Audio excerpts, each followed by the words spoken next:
ब्रेकनंतर आपल्या सगळ्यांचं पुन्हा एकदा स्वागत। थेट जालन्यामध्ये जाऊया। जालन्यामध्ये ओबीसी संघटनांनी रास्ता रोको सुरू केलाय। धुळे सोलापूर महामार्ग रोखण्याचा प्रयत्न या ओबीसी संघटनांनी केलाय। लक्ष्मण हाकेंच्या उपोषणाचा आजचा 6वा दिवस आहे। ओबीसी प्रवर्गातून कोणालाही आरक्षण देऊ नये किंवा ओबीसी आरक्षणाला धक्का लागू नये अशी भूमिका ओबीसी संघटनांनी घेतलेली आहे आणि त्या पार्श्वभूमीवर लक्ष्मण हाके यांनी उपोषणाची साथ दिलेली आहे। गेल्या 6 दिवसांपासून ते उपोषण करतायत आणि आपल्या मागणीसाठी आता ओबीसी संघटना देखील आक्रमक झाल्या। जालन्यामधली ही दृश्य ओबीसी संघटनांनी रास्ता रोको आंदोलन केले। धुळे सोलापूर महामार्ग रोखण्याचा प्रयत्न करण्यात आलाय। मनोज जरांगे यांनी ओबीसी प्रवर्गातून मराठा समाजाला आरक्षण मिळावं, सगळे सोयरे अध्यादेशाची अंमलबजावणी व्हावी या मागणीसाठी उपोषणाची सुरुवात केलेली होती। सरकारला त्यांनी पुन्हा एकदा अल्टिमेटम दिलेला आहे, पण तोपर्यंत सगळे सोयऱ्यांच्या अध्यादेशाची अंमलबजावणी करण्याचा इशारा किंवा तशी विनंती देखील जरांगेंनी सरकारला केलेली आहे आणि त्यामुळे ओबीसी आरक्षणाला धक्का लागेल अशी धारणा ओबीसी समाजाची आणि त्यामुळे ओबीसी समाजही आक्रमक आहे। रवी मुंडे आपले प्रतिनिधी सध्या आपल्यासोबत आहेत। रवी, दिवसेंदिवस ओबीसी समाजही आक्रमक होताना दिसतोय, काय भूमिका आहे या सगळ्या आंदोलकांची? प्रज्ञा, आपण बघितलं की गेल्या 3 दिवसापासून हजारो आंदोलक, ओबीसी आंदोलक हे जालन्यातील वडीगोद्रीमध्ये दाखल होऊ लागले। आज सकाळपासून काहीशी लक्ष्मण हाके आणि त्यांचे सहकारी नवनाथ वाघमारे यांची तब्येत खालवलेली आहे। खरं तर आज बीपी देखील काल वाढलेला होता लक्ष्मण हाकेंचा। आज ईसीजी डॉक्टरांनी केलेलं होतं। पाणी पातळी त्यांची देखील खालावलेली आहे, त्यामुळे उपचाराची त्यांना गरज आहे असं डॉक्टरांचं म्हणणं आहे। त्यामुळे कुठेतरी आंदोलक भावनिक होऊ लागलेले आहेत की किमान त्यांनी पाणी तरी घ्यावं। आज खूप भावनिक आव्हान झाल्यानंतर लक्ष्मण हाके यांनी पाणी घेतलं। जी तब्येत खालावत चालली त्याबाबत आंदोलक आक्रमक आहेत आणि आता त्यांनी असा पवित्रा घेतला आहे की धुळे सोलापूर महामार्ग रोखण्यासाठी रास्ता रोको करण्याचं ते पवित्र्यात आहेत। आंदोलनस्थळी थोडीशी गजबज आहे, या ठिकाणी मोठी गर्दी झालेली आहे आणि त्या ठिकाणी आंदोलक आक्रमक असल्यामुळे कुठेतरी ती भावना प्रगट करण्याच्या हेतूनं ते धुळे सोलापूर महामार्ग अडवण्याच्या पवित्र्यात आहेत। सरकार दुर्लक्ष करत आहे अशी यापूर्वी व्यक्त देखील झालेली आहे।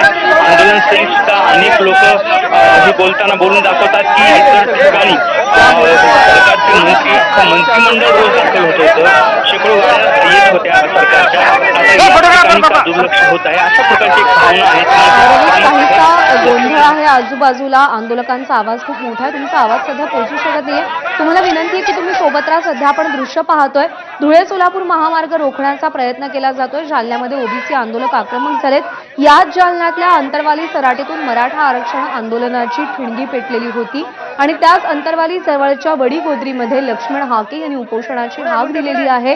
गेल्या 6 दिवसांपासून त्यांचं उपोषण सुरू आहे, पण या उपोषणामध्ये त्यांना काही शारीरिक त्रास जाणवू लागलेले आहेत आणि त्यामुळे आंदोलनकर्ते काहीसे भावूक झालेत। त्यांना उपचारांची गरज आहे, त्यामुळे सरकारनं तातडीनं याही उपोषणाकडे, याही आंदोलनाकडे लक्ष द्यावं अशी मागणी या आंदोलकांची सध्या आपण पाहतोय।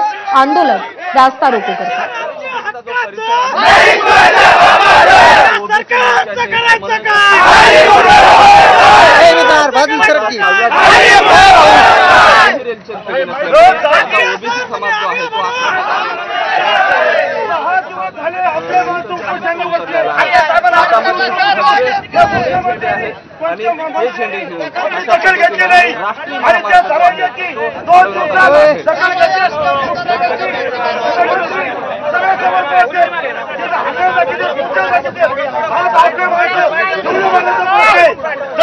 पुन्हा एकदा जाऊयात। रवी मुंडे आपले प्रतिनिधी सध्या आपल्यासोबत आहेत, त्यांच्याकडून आपल्याला अपडेट जाणून घ्यायचे आहेत, पण त्याआधी आंदोलकांचं म्हणणं नेमकं काय आपण पाहूया।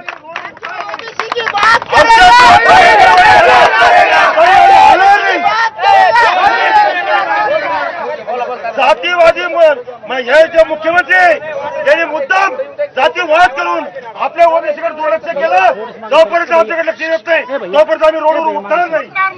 आज आमचे माणसं घायल झालेत, आज त्यांचं बीपी लो झालंय, तरी शासनाचे कोणी प्रतिनिधी आले नाही। त्यामुळे या शासनाचा आम्ही धिक्कार करतो, या शासनाचा निषेध करतो।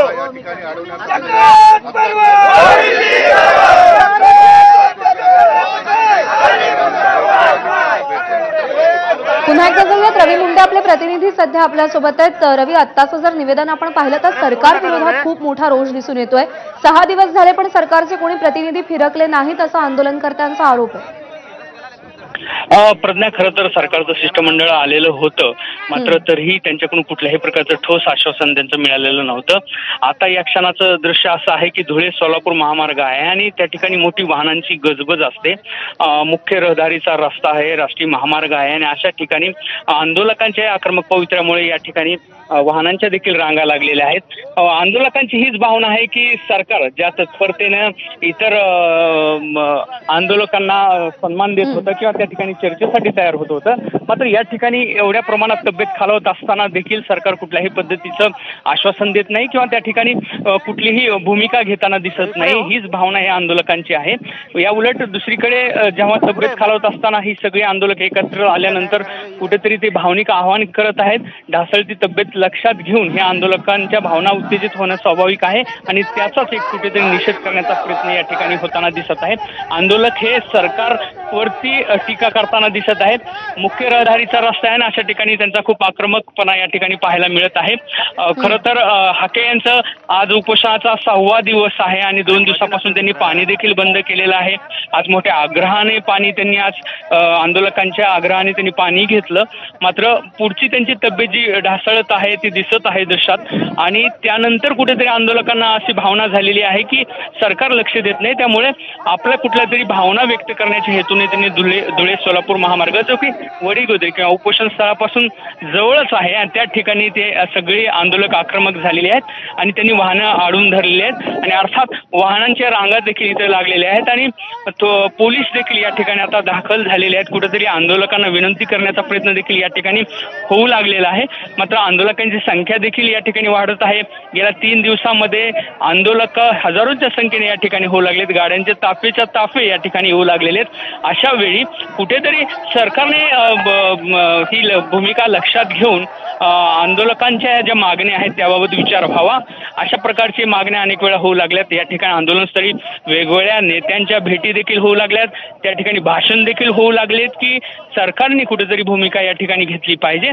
2 आंदोलक या ठिकाणी आपल्या भूमिकेसाठी प्राणांतिक उपोषणाला बसले आहेत. किमान पाणी तरी त्यांनी घ्यावं अशा प्रकारची त्यांची भूमिका होती. कुठेतरी पाणी आज त्यांनी घेतलेलं आहे 2 दिवसानंतर, मात्र त्यांची ढासळती तब्येत लक्षात घेता सरकार किती लक्ष देतं हे पाहणं महत्वाचं असणार आहे. प्रज्ञा, बरोबर आहे. सरकारची भूमिका काय राहते पाहावं लागेल. लक्ष्मण हाकेही आपल्या हट्टावरती, आपल्या हक्कावरती आणि आपल्या आग्रहावरती ठाम आहेत. सध्या आपण दृश्य पाहतोय ओबीसी संघटनांनी आता आक्रमक पवित्रा घेतलाय. सरकार विरोधात रोष आहे. सरकार विरोधात बोंब मारो आंदोलन त्यांनी इकडे सुरू केलेलं आहे. पोलीस इकडे पोहोचलेले आहेत. या सगळ्या आंदोलकांना आंदोलन मागे घेण्याची विनंती सध्या केली जाते. या सगळ्या संदर्भातले अपडेट रवी मुंडे आपल्याला देत होते. रवी, अपडेटसाठी आभार. तर जालन्यातल्या या आंदोलनाकडे आपलं लक्ष असेल. एक नजर टाकूया हेडलाईन्सवर.